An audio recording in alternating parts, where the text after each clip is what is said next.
My name is Scott Jermain, and this summer my family and I decided to take a trip to the Philippines, 8,000 miles away, 30-hour plane trip, to tell people about the good news. And what was that good news? Well, first of all, we were ambassadors for basketball. Basketball is their national sport. In fact, just about everywhere you go, you will find a basketball hoop, whether it be from a tree or whether it be from a pole. They love the sport of basketball. We went with a Christian organization called Sports Ambassadors, and we tried to help them understand what Jesus could do for their life. It was a great opportunity for our family to give back, to love on the people of the Philippines. So what a better opportunity to take our family, which also happens to love basketball, and be ambassadors for the sport. We went across the pond to have an opportunity to change their lives, but in the process found that oftentimes we were the ones that were changed. Hi, my name's Jermain, and our main purpose was to reach people through basketball. The local church would organize the games, and so they would be there talking to the people. So every day we would play basketball. We'd show up to a local area and play a local team, and at the start there would only be about 10 to 15 people. But as we started dribbling and shooting around, there sometimes show 150 to 300 people would come and eventually show up. We would play these older kind of young men, and we would play the first half, and at halftime we would get all of our team out in the center court, and we would talk to the whole crowd, and we would talk to them about Jesus and what he's done and to impact each and every one of us. And then after that we would explain that if they trusted in him, they could have that same impact. And then we would also have one person step up and kind of give their testimony about how they met God.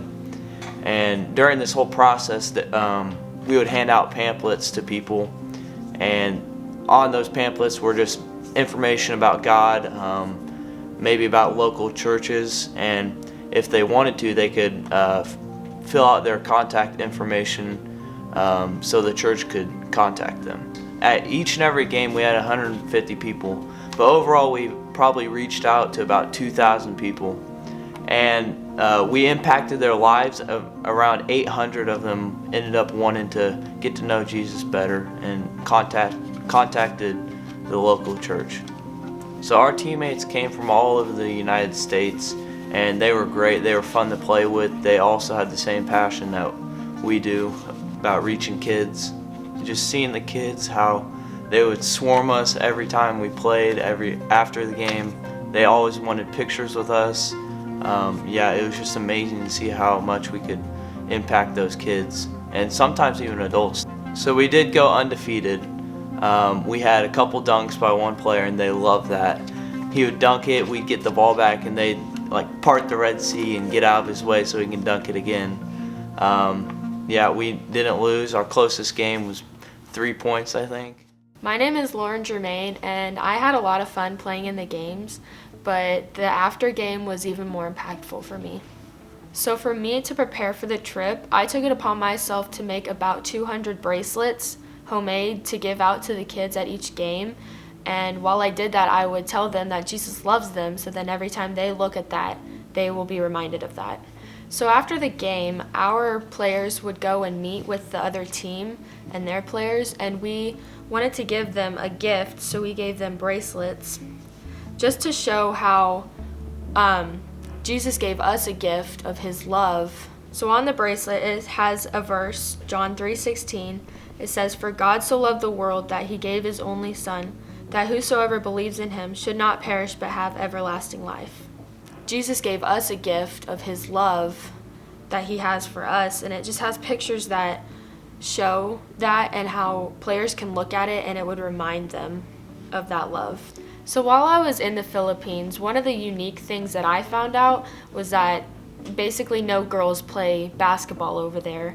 So me being the only one on the court, I could just see that all the girls just really looked up to me, which was super cool to see that there's a girl showing them that they can play no matter what the status quo says.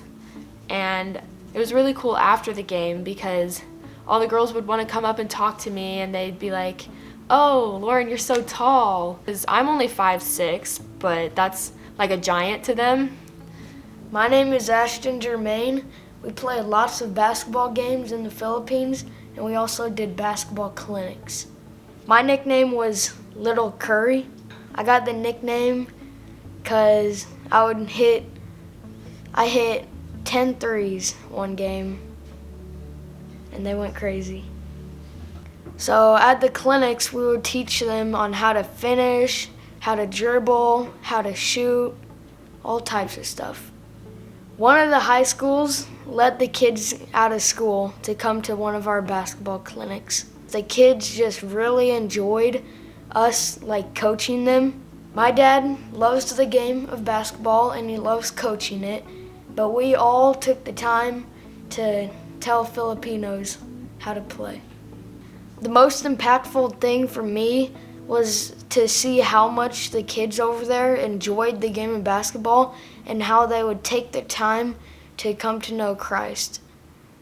My name is Dana Jermain, and I didn't actually play in the games, but I played a different role. So my role was to help with the administrative side of the game. So I helped keep score, run the clock, and as the kids spoke earlier, about at halftime, we would stop the game, and one of the players would get up and talk to the audience. And while they did that, I passed out the pamphlets to the people in the audience. The pamphlets were written in their native language of Tagalog, and so that it would be easy for them to read and learn more about Jesus.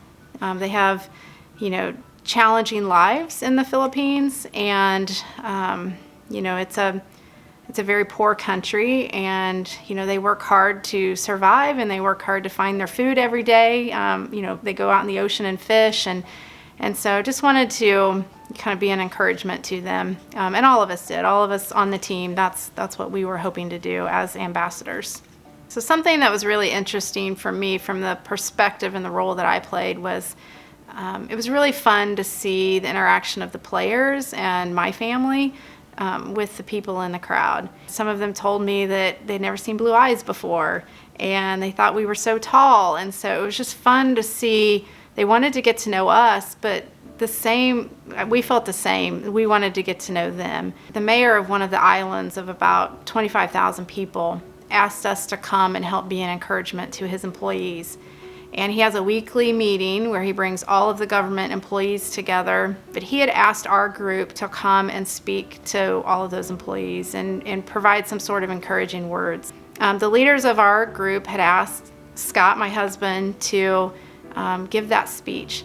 And as he spent time with some of the natives there, asking them about what he should talk about, a couple of the things that they really brought up were just encouraging the Filipinos to work hard in the government. And the best jobs in the Philippines are the government jobs, but they said that people don't always work hard in them. And they also encouraged them to speak about working with integrity and doing the right thing. And so Scott, and he's a coach of Ray Peck's school basketball team. His mission statement, he has an acronym, it's HIT, and it stands for Hard Work, Integrity, Teamwork. And so Scott shared this as he listened to the pastors and the natives talk about what he should tell these government employees. He said, I need to tell them about HIT. And so he went through and he described HIT. He described what it means to be a hard worker. He described what it means to have integrity and do your job with integrity. And he described what it means to be a team player and how you work together. And he also talked about that's what God wants us to do. All of those things, the Bible talks about all of those things. And so he shared that's what we are called to do, and they said they're going to use as one of their guiding North Star principles. So that was pretty fun to see that we as Americans could come over and encourage the main workers of that island. So the most impactful thing to me was I knew that we were going to a third world country, and I knew that we were going to see some hard things, but I didn't really understand it until I was submersed in it for almost 3 weeks. although they don't have much of anything and their homes a lot of them were made out of plywood, they seemed to be happy. They seemed to have a simple life, and they were happy, in that life. And so it was life-changing for me, and my family has talked about it's been life-changing for them. And I was also really inspired by how willing and how much the native Filipinos wanted to learn about the hope that we had, and that hope comes from Jesus. And so that was really special to know that there were 2,000 people that came to these games, and almost half of them had signed their pamphlet saying they wanted to learn more about Jesus. They wanted to experience that hope. So this truly was a great experience for our family. And we got to experience 2 earthquakes in that mix too. That was exciting. We had rice with every single meal. We had 13 boat rides. And so we play all these games, and we're thinking about what is our purpose. And our purpose was just to go and share what the game has meant to us. So the games were fun, and we didn't lose any, but it wasn't about the games. Basketball is more than a game.